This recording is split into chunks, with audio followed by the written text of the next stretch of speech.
Hi everyone, mustain lang po natin ang lahat nating mga followers, lahat ng mga kasisi. Kumusta po kayo lahat? Magandang hapon everyone. Kumusta? Malapit na po ang New Year mga idol. Marami na po itong handaan sa New Year. Okay mga idol, kinukumusta ko lang kayo kung ano nang kalagayan natin ngayon. Thank you so much sa lahat ninyong mga suporta mga idol mga guys. Thank you so much sa walang sawang pagbibigay ng support. Marami pong salamat mga idol.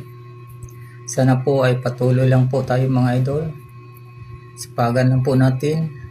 Masarap kasi dito kung masipag tayo makipag-engage. Kung todo engage tayo, todo buhos din ang algo sa atin. Yan po ang gusto ni Mita.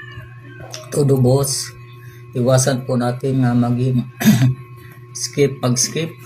Huwag po tayo mag-skip dahil kung mag-skip tayo din ang lugi niyan, kasi maging fake engagement po yun. Pag mag-skip kayo mga idol, kailangan engage lang para biglaan na lang maboss ang bahay nyo ni Mita mga idol, kasi mamonitor kayo ng algorithm kung masisipag kayo makipag-engage sa ating kasisi.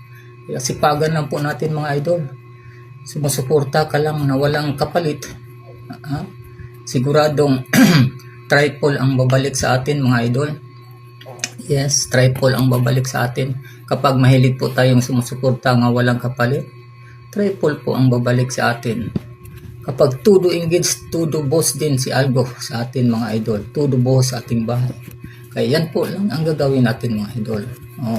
Huwag ka kasing mamimili ng sumusuportaan. Huwag kang mamili ng sumusuportaan. Kasi hindi ka angat niyan. Huwag puro skip mga idol ha. Ikaw talaga ang login niyan. Kaya don't skip ha. Bakas lang po mga idol ang tamang gawin natin. Kasi dito sa Facebook mga idol, alam mo naman po ang napakahigpit po ang ating Mita. Napakahigpit po si Boss Mita mga idol.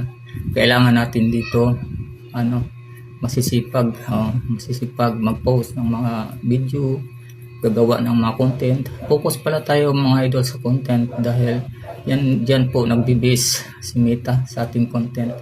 Kailangan wag tayo tamarin mga idol sa pag-post, paggawa ng mga content.